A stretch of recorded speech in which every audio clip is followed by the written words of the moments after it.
दोस्तों, भारत की राजधानी का नाम तो आप सभी लोगों को पता ही होगा, जिसका नाम दिल्ली है। यहाँ पर आप कभी ना कभी घूमने जरूर गए होंगे। क्या आपने कभी सोचा है कि यहाँ पर बनाए गए किले, मकबरे, मीनार, इंडिया गेट, लोटस टेम्पल का किसने निर्माण करवाया और कब यह पूरा बनाकर तैयार हुआ था? इस पर किस किस शासकों ने शासन किया था और कितना बनाने के टाइम पर खर्चा आया था? दोस्तों, अगर आपको दिल्ली के Lal Qila, India gate, Qutub Minar, lotus temple, Akshardham मंदिर के इतिहास के बारे में नहीं पता है, तो आज हम आप सभी लोगों को इसके इतिहास के बारे में एक एक बारीकी तरीके से बताएंगे, जिनके बारे में जानकर आप सभी लोगों के रोंगटे खड़े हो जाएंगे। जी हाँ, उससे पहले अगर आप हमारे इस चैनल पर नए हैं तो चैनल को सब्सक्राइब और वीडियो को लाइक कर दीजिए। तो चलिए अब शुरू करते हैं। सबसे पहले हम बात करते हैं लाल किले के बारे में। लाल किले के निर्माण की शुरुआत शाहजहां नामक मुगल सम्राट ने 17वीं सदी में किया था। इसे बनाने का मुख्य उद्देश्य दिल्ली को राष्ट्रीय राजधानी बनाना था।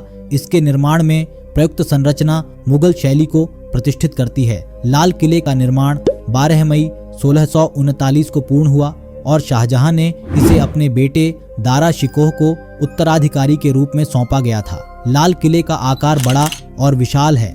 इसमें बहुत सारे भवन, मस्जिदें, बाग, महल और दरबार हैं। इसकी मुख्य दीवारें लाल रंग की हैं, जिससे इसे लाल किले के नाम से पुकारा जाता है। इसमें 6 प्रमुख दरवाजे हैं: दिल्ली दरवाजा, लाहौर दरवाजा, अकबर दरवाजा, बरखी दरवाजा, नोबेल दरवाजा और हुमायूं दरवाजा। किला भारतीय इतिहास में कई महत्वपूर्ण घटनाओं के साक्षी रहा है। सन 15 अगस्त 1947 को भारत के स्वतंत्रता प्राप्ति के दिन पंडित जवाहरलाल नेहरू ने यहाँ से पहले आजादी के जिक्र किया था। यह एक प्रमुख पर्यटन स्थल है जो देश और विदेशी पर्यटकों को आकर्षित करता है। बता दें, लाल किला की उम्र 2023 में लगभग 384 साल हो गए हैं। यह मुगल सम्राट शाहजहां द्वारा 12 मई 1600 को बनवाया गया था। अब बात करते हैं कुछ ऐतिहासिक दस्तावेजों के बारे में। विशाल संरचना। लाल किला का आकार बड़ा और विशाल है। इसमें बहुत सारे भवन, महल, मस्जिदें, बाग और दरबार हैं जो आकर्षक और सुंदरता से भरे हुए हैं।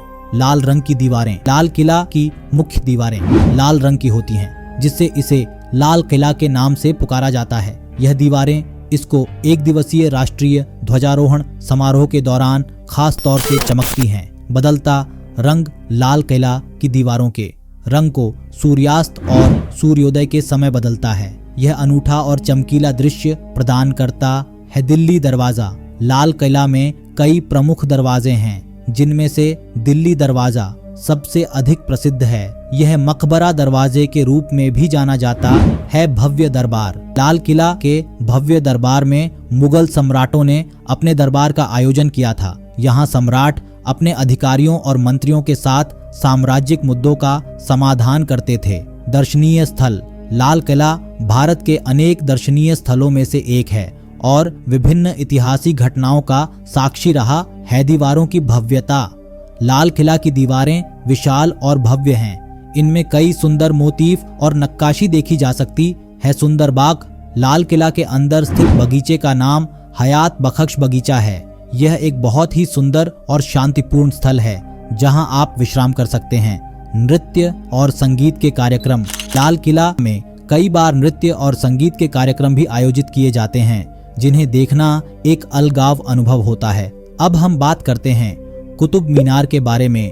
इतिहासकारों का मानना है कि कुतुब मीनार का निर्माण सन 1199 से लेकर 1220 के दौरान किया गया था।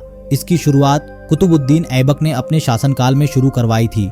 फिर उसके बाद में इसका पूरा निर्माण इल्तुतमिश इसको पूरा बनवाया था। दोस्तों, कुतुब मीनार करीब 238 फीट की ऊंचाई वाला कुतुब मीनार भारत का सबसे ऊंचा पत्थरों का स्तंभ है। इसके शीर्ष का डायमीटर लगभग 9 फीट है। वहीं पर इसकी नव का डायमीटर 46.9 फीट है। कुतुब मीनार में कुल 379 सीढ़ियां हैं। इसकी चौथी और 5वीं मंजिल पर बालकनी मौजूद है। पूरी मीनार को लाल बलुआ पत्थर और संगमरमर से तैयार किया गया है। कुतुब मीनार के आसपास मौजूद कई दूसरे स्मारकों से घिरा हुआ है और इसके पूरे परिसर को कुतुब मीनार कहते हैं। कुतुब मीनार के नुकसान के बारे में हम आपको बताते हैं। 14वीं और 15वीं सदी में बिजली गिरने और भूकंप से कुतुब मीनार को नुकसान पहुंचा था। इसके बाद फिरोज शाह तुगलक ने मीनार की सिर्फ 2 मंजिलों की मरम्मत करवाई थी, जबकि सन 1505 ईस्वी में सिकंदर लोदी ने बड़े पैमाने पर कुतुब मीनार की मरम्मत कराई थी और इसकी ऊपरी 2 मंजिलों का विस्तार से मरम्मत कराया था। सन 1803 ईस्वी में आए एक भूकंप ने कुतुब मीनार को बहुत बड़ा नुकसान पहुंचा था। तब सन 1814 ईस्वी में इसके प्रभावित हिस्सों को ब्रिटिश इंडियन आर्मी के मेजर रॉबर्ट ने इसको रिपेयर करवाया था। अब बात करते हैं अक्षरधाम मंदिर के बारे में। अक्षरधाम मंदिर का निर्माण BAPS यानी बोचासनवासी श्री अक्षर पुरुषोत्तम स्वामी नारायण संस्था की ओर से किया गया है। इस मंदिर के निर्माण में भगवान स्वामी नारायण की अध्यात्म परंपरा के 5वें उत्तराधिकारी प्रमुख स्वामी महाराज का महत्वपूर्ण भूमिका रही है। दिल्ली के अक्षरधाम मंदिर का उद्घाटन 6 नवंबर साल 2005 में हुआ, जिसे 8 नवंबर 2005 में आम जनता के लिए खोल दिया गया था।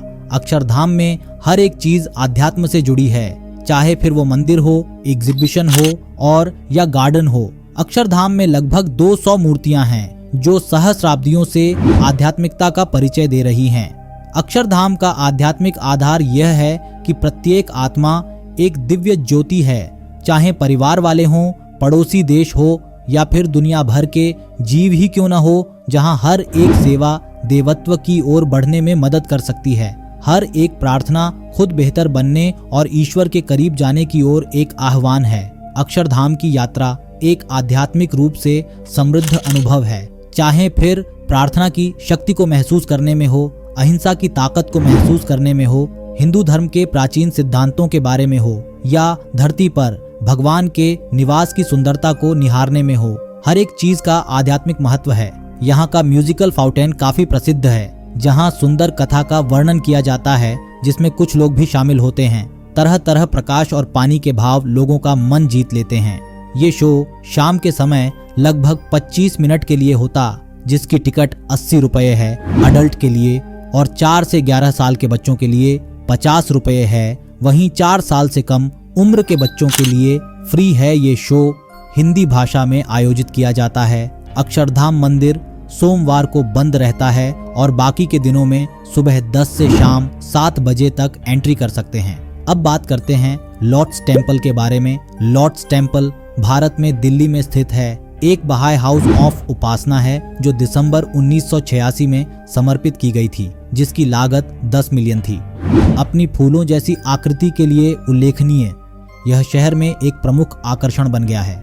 धर्म के सभी बहाई घरों की तरह लोटस टेम्पल सभी के लिए खुला है। धर्म या किसी अन्य योग्यता की परवाह किए बिना कमल जैसी आकृति होने के कारण ही इसे कमल मंदिर या लोटस टेम्पल कहा जाता है। यह मंदिर बहाई धर्म के लोगों की आस्था और श्रद्धा के सबसे महत्वपूर्ण मंदिरों में से एक है। तेहरान के पर्शियन अमीर आदमी बहाउल्लाह ने बहाई धर्म की स्थापना की थी। इस धर्म के अनुसार भगवान केवल एक ही है। भारत के कई राज्यों से दिल्ली आने के लिए सीधी बसें आसानी से मिल जाती है। ये बसें दिल्ली में अलग अलग जगह पर रुकती है। वहां से पर्यटक इस मंदिर तक आने के लिए ऑटो, DTC बस या मेट्रो इत्यादि लेकर पहुंच सकते हैं। मेट्रो त्वरित, सुविधाजनक व ऐसी युक्त है। इस मंदिर के समीप सबसे नजदीकी मेट्रो स्टेशन कालका मंदिर है। यहाँ से आप 5 मिनट चलकर भी आ सकते हैं। अब बात करते हैं दिल्ली के इंडिया गेट के बारे में। क्या आप जानते हैं कि नई दिल्ली के केंद्र में 42 मीटर ऊंचा इंडिया गेट है, जो एक चौराहे के बीच में आर्कवे की तरह है। प्रथम विश्व युद्ध के दौरान जिन 70,000 भारतीय सैनिकों ने ब्रिटिश सेना के लिए लड़ते हुए अपनी जान गंवा दी थी, यह इंडिया गेट उनकी याद में सन 1931 में बनाया गया था। यह स्मारक हमेशा उन सैनिकों की याद दिलाता है। क्या आप यह जानते हैं कि पश्चिमोत्तर सीमांत अफगान युद्ध जो सन 1919 में हुआ था, इस युद्ध में मारे गए 13,516 से अधिक ब्रिटिश और भारतीय सैनिकों के नाम इस स्मारक पर अंकित हैं। इंडिया गेट के प्रोजेक्ट को पूरा होने में 10 साल का समय लगा था। दोस्तों, आपको इसके बारे में क्या कहना है? अपनी राय हमें कमेंट में जरूर बताएं। वहीं पर अगर आपको आज की यह वीडियो पसंद आई है तो वीडियो को लाइक और चैनल को सब्सक्राइब कर लीजिए। मिलते हैं हमें कौन नई जानकारी अपडेट के साथ। तब तक के लिए जय श्री राम,